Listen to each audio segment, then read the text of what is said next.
नमः शिवाय। हर हर महादेव। जय श्री राम। रामायण की एक छोटी सी कथा। रावण के वध के बाद अयोध्यापति प्रभु श्री राम ने राजपाट संभाल लिया था और प्रजा राम राज्य की प्रसन्न थी।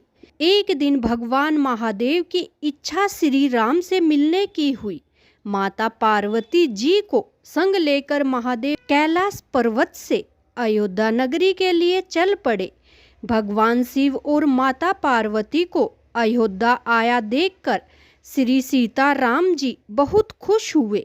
माता जानकी ने उनका उचित आदर सत्कार किया और स्वयं भोजन बनाने के लिए रसोई में चली गई। भगवान शिव ने प्रभु श्री राम से पूछा, हनुमान जी दिखाई नहीं पड़ रहे हैं, कहाँ हैं? प्रभु श्री राम बोले, वह बगीचे में होंगे। भगवान शिव ने श्री राम जी से बगीचे में जाने की अनुमति मांगी और माता पार्वती जी के साथ बगीचे में आ गए। बगीचे की खूबसूरती को देखकर उनका मन मोहित हो गया। आम के एक घने वृक्ष के नीचे हनुमान जी दीन दुनिया से बेखबर गहरी नींद में सोए थे और एक लय में खराटों से राम नाम की ध्वनि उठ रही थी। चकित होकर भगवान शिव जी और माता पार्वती एक दूसरे की ओर देखने लगे। माता पार्वती मुस्कुरा उठी और वृक्ष की डालियों की ओर इशारा किया। राम नाम सुनकर पेड़ की डालियां भी झूम रही थी। उनके बगीचे में भी राम नाम उच्चारित हो रहा था। भगवान शिव जी इस राम नाम की धुन में मस्त मगन होकर खुद भी राम राम कहकर नाचने लगे। माता पार्वती ने भी अपने पति का अनुसरण किया और भक्ति में भरकर उसके पांव भी थिरकने लगे। शिवजी और माता पार्वती के नृत्य से ऐसी झनकार उठी कि स्वर्गलोक से देवता गण भी आकर्षित होकर बगीचे में आ गए और राम नाम की धुन में सभी मस्त हो गए। माता जानकी भोजन तैयार करके प्रतीक्षा कर रही थी, परंतु संध्या घिरने तक भी अतिथि नहीं पधारे। तब अपने देवर लक्ष्मण जी को बगीचे में भेजा। लक्ष्मण जी ने तो अवतार ही लिया था श्री राम की सेवा के लिए। अतः बगीचे में आकर जब उन्होंने धरती पर स्वर्ग का नजारा देखा तो खुद भी राम नाम की धुन में झूम उठे। महल में माता जानकी परेशान हो रही थी कि अभी तक भोजन ग्रहण करने कोई भी क्यों नहीं आया। उन्होंने प्रभु श्री राम से कहा, भोजन ठंडा हो रहा है, चलिए हम ही जाकर बगीचे में से सभी को बुला लाए। जब सीता माता और प्रभु श्री राम बगीचे में गए तो वहां राम नाम की धूम मची हुई थी। हनुमान जी गहरी नींद में सोए हुए थे और उनके खराटों में से अभी तक राम नाम निकल रहा था। श्री राम जी ने हनुमान जी को नींद से जगाया और प्रेम से उसकी तरफ निहारने लगे। प्रभु को आया देखकर हनुमान जी शीघ्र ही उठ खड़े हुए। नृत्य का माहौल भंग हो गया।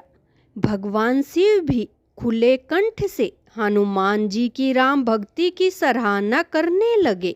हनुमान जी संकुचाए लेकिन मन ही मन खुश हो रहे थे कि तभी प्रभु श्री राम ने भोजन करने का आग्रह भगवान शिव से किया।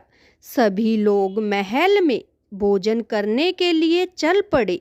माता जानकी भोजन परोसने लगी। हनुमान जी को भी श्री राम जी ने पंक्ति में बैठने का आदेश दिया। हनुमान जी बैठ तो गए, परंतु आदत ऐसी थी कि प्रभु श्री राम के भोजन के उपरांत ही सभी भोजन करते थे।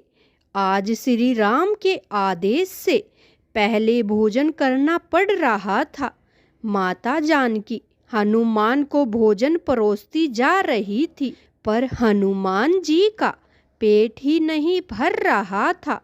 कुछ समय तक तो उन्हें भोजन परोसती रही, फिर समझ गई कि इस तरह से हनुमान जी का पेट नहीं भरने वाला। उन्होंने तुलसी के एक पत्ते पर राम नाम लिखा और भोजन के साथ हनुमान जी को परोस दिया। तुलसी पत्र खाते ही हनुमान जी को संतुष्टि मिली और वह भोजन पूर्ण मानकर उठ खड़े हुए। भगवान शिव शंकर ने प्रसन्न होकर हनुमान जी को आशीर्वाद दिया कि आपकी राम भक्ति युगों युगों तक याद की जाएगी और आप संकट मोचन कहलाएंगे। पृथ्वी पर 3 ही रत्न हैं, जल, अन्न और मीठी बोलने वाले। मूर्ख लोग पत्थर के टुकड़ों, हीरे मोती, माणिक्य आदि को रत्न कहते हैं।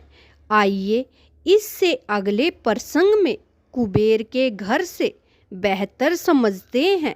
एक साधु विचित्र स्वभाव का था। वह बोलता कम था, उसके बोलने का ढंग भी अजीब था। उसकी मांग सुनकर सब लोग हंसते थे। कोई चिढ़ जाता था तो कोई उसकी मांग सुनी अनसुनी कर अपने काम में जुट जाता था। साधु प्रत्येक घर के सामने खड़ा होकर पुकारता, माई अंजुलि भर मोती देना, ईश्वर तुम्हारा कल्याण करेगा, भला करेगा। साधु की यह विचित्र मांग सुनकर स्त्रियां चकित हो उठती थी। वह कहती थी, बाबा यहाँ तो पेट भरने के ही लाले पड़े हैं, तुम्हें इतने ढेर सारे मोती कहाँ से दे सकेंगे। किसी राजमहल में जाकर मोती मांगना। जाओ बाबा जाओ, आगे बढ़ो। साधु को खाली हाथ गांव छोड़ता देख एक बुढ़िया को उस पर दया आई। बुढ़िया ने साधु को पास बुलाया। उसकी हथेली पर एक नन्हा सा मोती रखकर बोली, साधु महाराज, मेरे पास अंजुलि भर मोती तो नहीं है। नाक की नथनी टूटी तो यह एक मोती मिला। मैंने इसे संभाल कर रखा था। यह मोती ले लो। मेरे पास एक मोती है। मेरे गांव से कोई खाली नहीं जाना चाहिए, इसलिए तुम्हें सौंप रही हूँ। कृपया कर इसे स्वीकार करे। हमारे गांव से खाली हाथ मत जाओ। बुढ़िया के हाथ का नन्हा सा मोती देखकर साधु हंसने लगा। उसने कहा, माताजी, यह छोटा मोती मैं अपनी फटी हुई झोली में कहाँ रखूं? इसे आप अपने ही पास रखना। ऐसा कहकर साधु उस गांव से बाहर निकल पड़ा। दूसरे गांव में आकर साधु प्रत्येक घर के सामने खड़ा होकर पुकारने लगा, माताजी, प्याली भर मोती देना, ईश्वर तुम्हारा कल्याण करेगा। साधु की यह विचित्र मांग सुनकर वहां की स्त्रियां भी अचंभित हो उठी। वहां भी साधु को प्याली भर मोती नहीं मिले। अंत में निराश होकर वह वहां से भी खाली हाथ जाने लगा। उस गांव के एक छोर में किसान का एक ही घर था। वहां मोती मांगने की चाह उसे घर के सामने ले गई। माताजी, प्याली भर मोती देना, ईश्वर तुम्हारा भला करेगा। साधु ने पुकार लगाई। किसान सहसा बाहर आया। उसने साधु के लिए ओसारे से चादर बिछाई और साधु से विनती की, साधु महाराज पधारिए, विराजमान होइए। किसान ने साधु को प्रणाम किया और मुड़कर पत्नी को आवाज दी, लक्ष्मी जी बाहर साधु जी आए हैं, इनके दर्शन कर लो। किसान की पत्नी तुरंत बाहर आई। उसने साधु जी के पांव धोकर दर्शन किए। किसान ने कहा, देख लक्ष्मी, साधु जी बहुत भूखे हैं, इनके भोजन की तुरंत व्यवस्था करना। अंजुलि भर मोती लेकर पीसना और उसकी रोटियां बनाना। तब तक मैं मोतियों की गागर लेकर आता हूँ। ऐसा कहकर वह किसान खाली गागर लेकर घर से बाहर निकला। कुछ समय पश्चात किसान लौट आया। तब तक लक्ष्मी ने भोजन बनाकर तैयार कर रखा था। साधु ने पेट भर भोजन किया। वह प्रसन्न हुआ। उसने हंसकर किसान से कहा, बहुत दिनों बाद कुबेर के घर का भोजन मिला है। मैं बहुत प्रसन्न हूँ। अब तुम्हारी याद आती रहे, इसलिए मुझे कान भर मोती देना। मैं तुम दंपत्ति को सदैव याद करूँगा।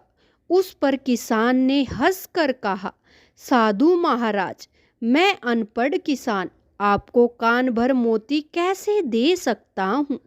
आप ज्ञान संपन्न है, इस कारण हम दोनों आपसे कान भर मोतियों की अपेक्षा रखते हैं। साधु ने आंखें बंद कर कहा, नहीं किसान राजा, तुम अनपढ़ नहीं हो, तुम तो विद्वान हो। इस कारण तुम मेरी इच्छा पूरी करने में सक्षम रहे।